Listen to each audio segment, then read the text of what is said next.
Hello, I'm Sensei Alex Kakio. Thank you for joining me this evening for Dharma Sunday, where we take canonical Buddhist teachings and tie them with everyday life. The title of today's talk is Sober October. What did the Buddha say about alcohol?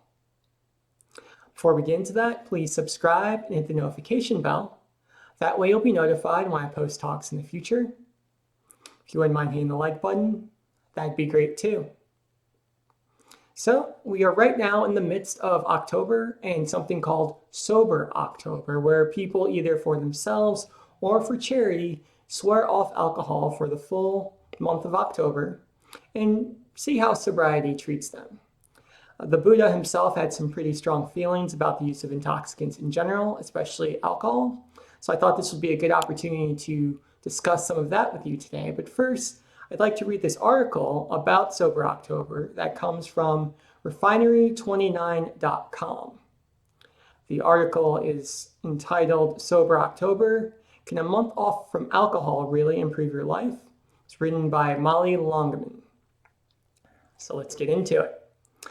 In a world where some are calling sobriety a wellness trend, and people buy into food and fitness 30-day challenges, it shouldn't be surprising that many folks are using the month of October as an excuse to get sober. These days, people don't just cut out alcohol because of addiction or for religious reasons. Many are abstaining for their health. But it can be harder to commit to swearing off Pinot Noir if you're not quitting for a specific reason with a duration in mind. Enter Sober October. What is Sober October? Sober October is the new and more poetic dry January. It involves cutting out alcohol for 31 days, often for charity. Around a decade ago, the Australian youth health organization Life Education raised money by creating the fundraiser October. Similarly, Go Sober for October is a UK charity that raises £5 million for Macmillan Cancer Support in 2017, The Guardian reported. Although it's based in England, anyone can sign up and participate. What are the rules for doing Sober October? The rules are pretty simple. First and most obvious, you don't drink alcohol. Many people raise money for charity as they do it and can pay to take a day off from sobriety for special occasions such as a fall wedding or Halloween. Go Sober for October offers golden ticket that lets you skip a day for a minimum £15 donation.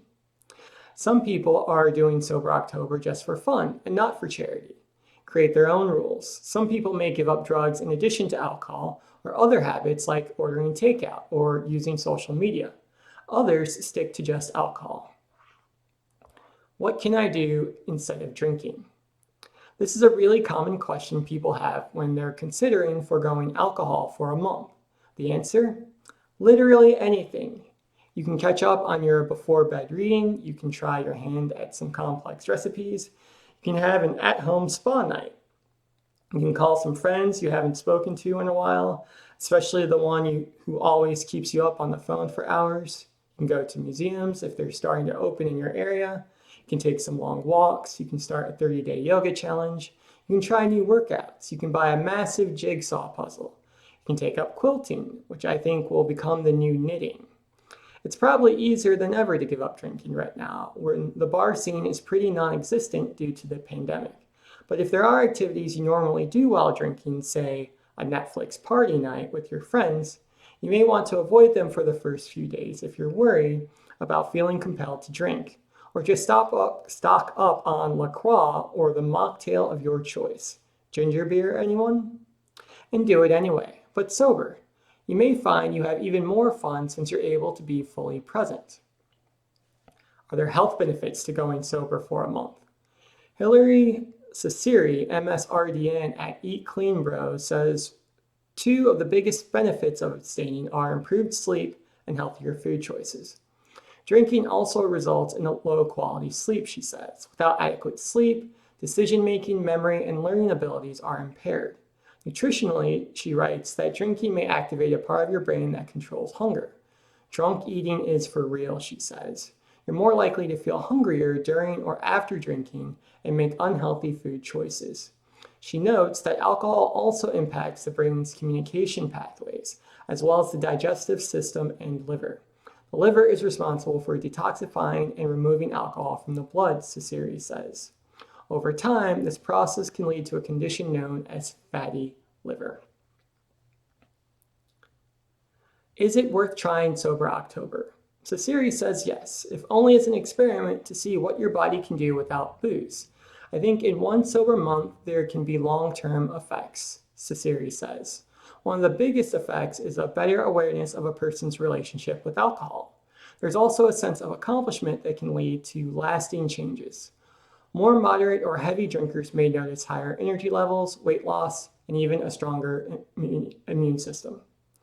One study out of the University of Sussex found that eliminating alcohol for a month had long-lasting effects. Based on data from people who completed Dry January, researchers found that giving up alcohol for a month reduced their number of days they drank later in the year.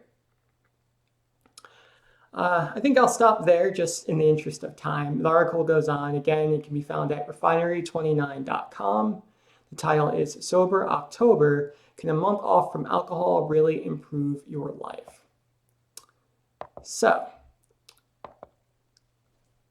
like I said, Buddhism has some pretty clear views on alcohol and the use of intoxicants. But I don't like to present teachings as Buddha said this, therefore you should do it. I don't personally find that very effective. I'm very good at following instructions, but I need to understand why the instructions are given, what's the thinking behind them, and how they help, right? So I'm perfectly good with following a map, but I need to know who drew the map and where it's taking me. So that's what we're going to do here. What are the Buddhist teachings on intoxicants? And before we get into that, let's figure out what are intoxicants. What does that word mean? And when I looked it up at dictionary.com, the definition for intoxicant wasn't very helpful. It just said things that intoxicate the mind. So I then looked up intoxicate, and that's when I found this definition at dictionary.com. To affect temporarily with diminished physical and mental control by means of alcoholic liquor, a drug, or another substance, especially to excite or stupefy with liquor. So, long story short, an intoxicant is anything that stops us from thinking clearly. Either it excites our minds to the point where we just don't know what's going on, or it dulls our minds to the point where, again, we can't see what's in front of us. We're not making good decisions because our brains aren't functioning at 100%. So now that we know what intoxicants are, we obviously, if we're adults, know what alcohol is. What does that have to do with Buddhism? Why should we care what Buddha said about alcohol or about intoxicants? Well, the philosophy behind it is actually fairly simple, and it comes down to the mind-body connection. So in the West, we have this false dichotomy that my brain is up here, and my body is down here, and I have a spirit that's somewhere out there, and they're all separate things, right? So what I do with my mind doesn't affect my body. What I do with my body doesn't affect the spirit. But in Buddhism, we don't believe that. We believe that everything is one, okay? So what happens in my mind affects my body. What happens in my body affects my mind. This is why I always push back when people suggest that the core teachings of Buddhism are the intellectual, philosophical ones, the precepts, the philosophies, the sutra study, etc. And the chanting and the bowing and the meditation are kind of like separate cultural things. Now that makes sense from a Western standpoint if you think your mind and body are separate. But if you understand that mind and body are one, then meditation and sutra study are one. Chanting and philosophy are one. Our thoughts and actions, all part of the same singular whole. So this is best explained by Reverend Soga Ryojin when he's discussing the mind-only teachings of Yogacara Buddhism, which I've talked about Yogacara a lot in the past in previous videos, so I won't go too deeply into it. But essentially what Reverend Soga Ryojin said is mind only does not oppose things only. Subject does not stand over against object. In storehouse consciousness, the concepts of in the mind and outside the mind do not exist. So again, the storehouse consciousness, the Dharmakaya, that's the primordial essence of Buddha. And we are all, as physical entities, the transformation bodies or physical bodies of Buddha. So there is no separation between us and the primordial Buddha. There is no separation between our minds and our bodies. It's all one and the same. So it isn't an idea that the absolute is over here and the everyday is over here. The absolute and the everyday are one and the same. Inside the mind and outside the mind don't exist. It's all one mind. Now this starts to make sense then when we think about our daily lives, right? If we have a bad day at work, it affects how we feel mentally. And if we're not feeling good mentally, it affects our physical bodies. We see this when we meet people, right? If we see our friend and they're slumped over and maybe they're crying a little bit and they're frowning, we know they're sad. They don't have to say anything. We don't need to mind read. Their body is telling us how they feel. Similarly, if they're happy, they're smiling, they're laughing, their hands are on their hips, kind of a power pose. We know they're in a good mood because the mind reflects the body and the body reflects the mind. So what does this have to do with Buddhism? Well, Buddhism is all about us training our minds. That's the whole point of the practice. We do that with the bowing and the chanting and the meditation and the sutra study. We also do it with our daily habits. If we go to bed early and wake up, we feel more well rested, our minds are functioning more clearly. That's part of our spiritual practice. Not to say we're bad people if we stay up late at night watching movies, but making good decisions in daily life helps us in our spiritual practice. And what is our spiritual practice? Well, as Buddhists, we have 3 goals. We want to realize enlightenment, the full manifestation of our Buddha nature in daily life. We want to attain nirvana, which is inner peace. And we want to end suffering for ourselves and others. That's it. We are training our minds so that we can realize enlightenment, attain nirvana, and end suffering for ourselves and others. So when we talk about the precepts, when we talk about the duties and rules and doctrines that Buddha handed down to us, we should think of them in the same way that we would think of a physical training schedule from a personal trainer, right? There's ways to train our bodies if we want to be strong and healthy, and there are things that we should not do if we want our bodies to be strong and healthy. Now, what we choose to do is up to us, but we know what foods will help us get stronger. We know what foods will not help us get stronger. It's the same thing with our daily actions. It's the same thing with the precepts. It's a training schedule. Instead of telling us to do push-ups and sit-ups and crunches, the Buddha is telling us what to avoid, what not to avoid, so that we can train our minds, so that we can realize enlightenment for our own benefit and the benefit of others. This is really put very well by the bodybuilder Ronnie Coleman, who famously said, "Everyone wants to be a bodybuilder, no one wants to lift heavy weights."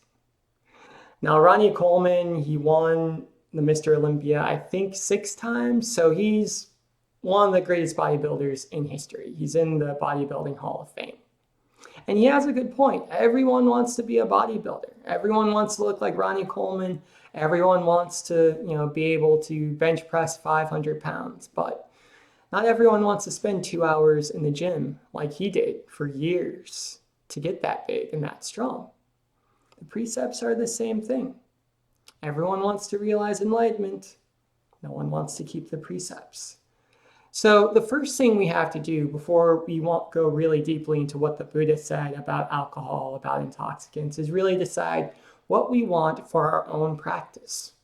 And it's your decision. I'm not here to tell you what to do. Are we simply practicing because, I just need something to distress myself? Or are we really trying to go all the way with this, to realize enlightenment, to fully manifest our Buddha nature?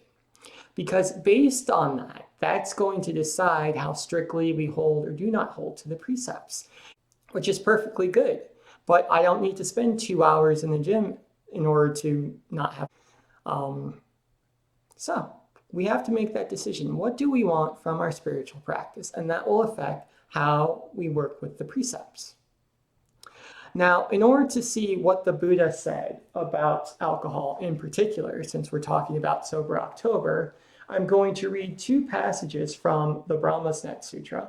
It's the BDK English Tripitaka translation. If you'd like to get a copy for yourself, let's see.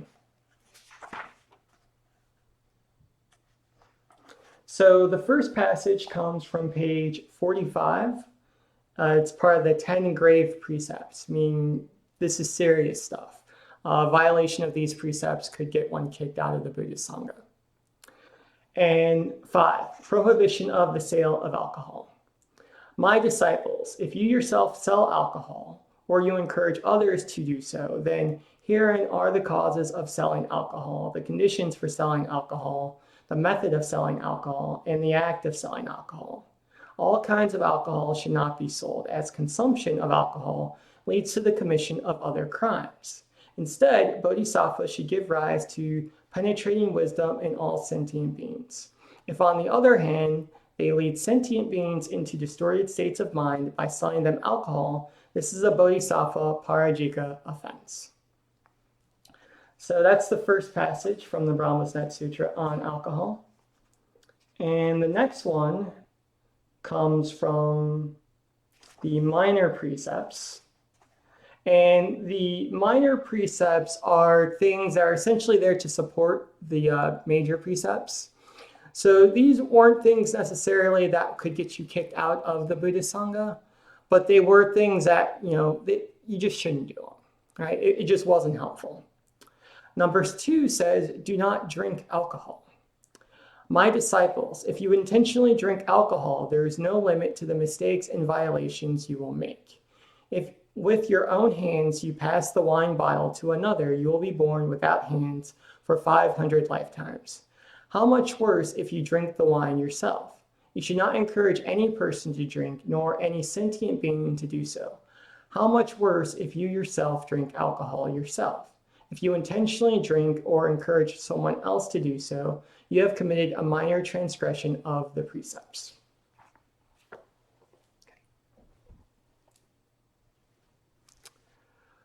So, I think it's very clear Buddha does not want us to drink alcohol. So he would be very much in favor of Sober October. Probably would want us to do it all 12 months out of the year, not just October. But why is that?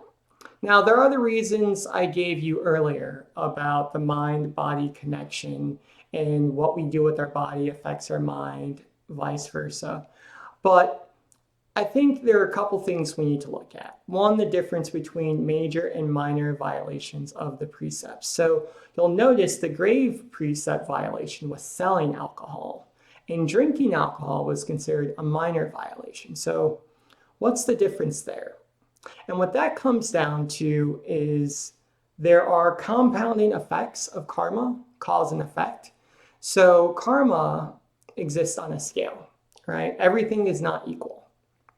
So me drinking alcohol is not the same as me selling alcohol in the same way that me, eating meat is not the same as me killing the meat myself and then eating it. There are differences, right? And primarily in the level of harm. So selling alcohol is actually one of the 5 forbidden professions in Buddhism. The 5 are selling intoxicants, selling poisons, selling weapons, slavery, and animal butchery. These are the 5 professions that, as Buddhists, we're told are so harmful to ourselves and others that we simply cannot engage with them. Selling alcohol is one of the forbidden professions because it leads to the other transgressions. So it's not only detrimental to us, it's detrimental to society as a whole, right? Not to say that everyone who drinks alcohol is a criminal or everyone who drinks alcohol does terrible things, but you're not contributing to the Sangha, to the benefit of society, if you are selling or encouraging other people to drink. So that's why that was considered a major precept violation. Drinking alcohol is considered a minor precept violation because while it's still not beneficial to you or to the community, you don't have the added negative karma of not only am I harming myself, but I'm actively harming others as well by encouraging them to follow in my behavior. So there is a slight difference there, and that's why the precept is mentioned twice. Let's see. Now, the other thing that we need to remember about this precept is it's not necessarily the alcohol itself that's the problem. It's what it does to our mind and how it can lead to other issues, right? I've sometimes heard it said that we keep the precept of not drinking alcohol, of not abusing intoxicants, because that makes it easier for us to keep the other precepts. And this is common sense, right? We don't think clearly when we're buzzed or when we're drunk. And when we're drinking, we're more likely to lie, more likely to steal, more likely to speak disparagingly of others. Does not mean everyone who drinks does terrible things, obviously, but it doesn't help, right? So if we're thinking about this as a workout, in the same way that an athlete might avoid alcohol in order to push forward their physical training, we as Buddhists might avoid alcohol to push forward our mental and spiritual training. In addition to that, if we're really trying to hold closely to the other precepts, avoiding intoxicants like alcohol can assist us in doing that. I've never talked to anyone who said I made a terrible decision because I got too sober last night. So this is something that we should think about for ourselves and for others, and really just maybe use this month, if we decide to engage in Sober October, like the article said, to just really look and see, what is it like to be sober? How is alcohol affecting my life? Is it better without? Is my practice stronger without? And if it is, well, maybe that's something we want to continue with. Now, my own experience with alcohol has been varied. I drank very heavily in my younger years, college and whatnot. I was very involved in the electronic dance music scene.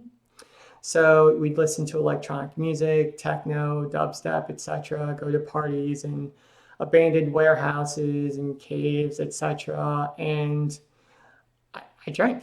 I drank a lot. And I saw friends who OD'd on various substances. I had friends that went to jail for DUI. So, and this is before I started practicing Buddhism, but I think it's fair to say I was already falling out of love with intoxicants, with alcohol. I was falling out of love with alcohol even before I came to the practice. And what kind of pushed me over the edge was just that it started to make it harder for me to practice Buddhism. Practice at the temple was early in the morning. So if I was drinking the night before, no matter how many alarms I set, I wasn't going to make it to temple the next day. Or if I did make it, I got there late and it was embarrassing. So it just kind of became a choice. Do I want to practice Buddhism and go to the temple on Saturday morning, or do I want to go out and get drunk on Friday? And then what I found is that after I went to the temple and practiced on Saturday morning, I lost any need or desire to want to drink on Saturday night. So my practice kind of led me to stop drinking because the drinking wasn't supporting my practice, if that makes sense.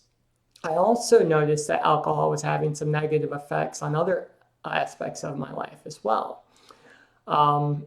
Bars aren't very fun when you're sober, so I stopped going out to them, and then that led me to stop drinking.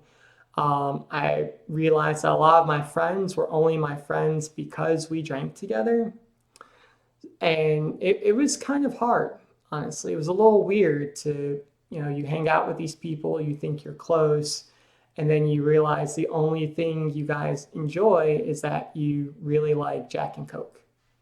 That's the only thing you have in common. And without that, you don't have anything to talk about.